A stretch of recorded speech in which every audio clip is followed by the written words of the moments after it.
Pas besoin d'être un génie pour réussir en trading. Si vous pensez qu'il faut être un crack en mathématiques ou avoir une stratégie ultra sophistiquée pour gagner, oubliez ça tout de suite. La vraie différence entre un trader qui gagne sur le long terme et un trader qui crame son compte, c'est pas l'intelligence, c'est la discipline. Et c'est justement ce dont on va parler aujourd'hui. Pourquoi la discipline est la clé, pourquoi est-ce qu'elle est bien plus importante finalement que n'importe quelle stratégie et surtout comment l'appliquer concrètement dans votre trading. Je vais aussi vous partager des leçons que j'ai apprises parfois à mes dépens. Commençons par un principe simple, un trader discipliné battra toujours un trader intelligent.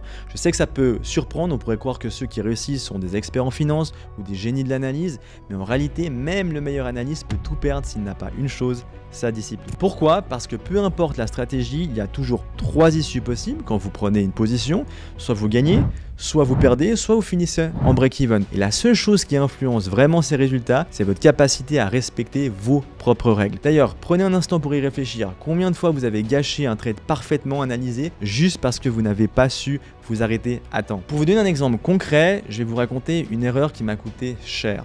Un jour, j'avais un trade qui était bien mis en place, j'ai fait une énorme bêtise pourtant, je n'ai pas respecté mon stop loss. Pour ceux qui débutent, un stop loss, c'est une limite que vous fixez à l'avance pour éviter en gros de perdre de l'argent si le marché part dans le mauvais sens. Sur le papier, je sais que c'est simple, ça veut dire que dès qu'on atteint finalement cette limite, eh bien on sort du trade. Sauf que ce jour-là, je pensais être plus malin que le marché, je me disais attends un peu, ça va se retourner, encore un petit peu de patience. Résultat, j'ai perdu 5000 € de mon capital personnel de l'époque qui était de 50 000 €. Donc en gros, j'ai perdu 10% de mon capital de l'époque qui s'est évaporé en un seul trade juste parce que je me suis laissé emporter par mes émotions. Et c'est pas juste une perte financière, c'est finalement un coup sur la confiance en soi, sur le mental et ça peut vous faire totalement dérailler. Mais cette erreur, elle m'a appris par contre une chose essentielle, c'est que le marché il a toujours raison. Peu importe ce que vous pensez, si vous ne suivez pas vos règles, vous allez finalement en payer le prix fort. Et ça m'amène à un autre point essentiel. Suivez toujours votre plan initial. Je vais être honnête, à mes débuts, j'ai souvent voulu improviser. Mais un bon plan de trading, c'est un peu comme un GPS.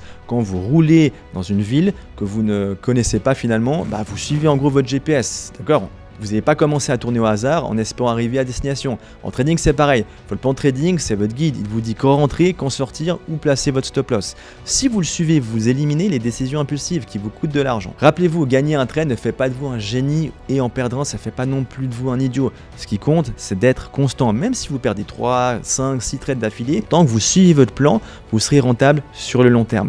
Et c'est là que vient le vrai défi. Parce que le problème, c'est pas de comprendre la discipline, pas de comprendre que la discipline est essentielle.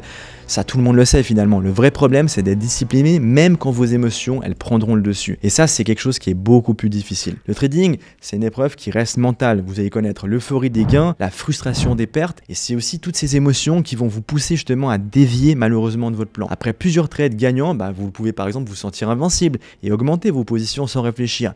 Et pareil, après des pertes, vous pouvez vouloir vous refaire et prendre des décisions malheureusement qui vont vous faire prendre des risques insensés.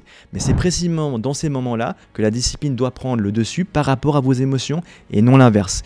Et si vous sentez que l'émotion elle monte trop, faites une pause. Rappelez-vous pourquoi vous avez établi vos règles. Souvenez-vous que le début, c'est pas de gagner chaque trade parce que même après 10 ans d'expérience, c'est impossible, mais d'être rentable sur le long terme. C'est l'unique objectif que vous avez. Alors maintenant, j'aimerais encore parler du pourquoi est-ce que la discipline change tout. Il y a 3 avantages majeurs. Moins de stress. Plus besoin de vous poser 1000 questions, vous savez déjà quoi faire parce que tout est écrit finalement dans votre plan. Une meilleure gestion des pertes, ne laissez plus une perte devenir une catastrophe. Dès que vous entrez dans un trade, vous acceptez d'avance le montant que vous êtes prêt à perdre. Et puis on a une progression constante, c'est le numéro 3. Si vous suivez vos règles, vous pouvez analyser vos résultats, voir ce qui marche ou ce qui ne marche pas et finalement vous améliorer. Pour résumer, la discipline, c'est la compétence numéro 1 en trading. Peu importe votre intelligence, peu importe la complexité de votre stratégie, sans discipline, vous échouerez. Alors engagez-vous dès aujourd'hui à respecter vos règles, suivez votre plan, ne laissez jamais vos émotions prendre le dessus. Et si vous faites des erreurs, c'est pas grave. Ce qui compte, c'est de les reconnaître et de continuer à avancer. D'ailleurs, dites-moi en commentaire quelle est la plus grosse erreur que vous avez commise en trading. Je serais curieux d'ailleurs de le savoir. En attendant, je vous dis à très bientôt pour un nouvel épisode et très bonne semaine. Ciao.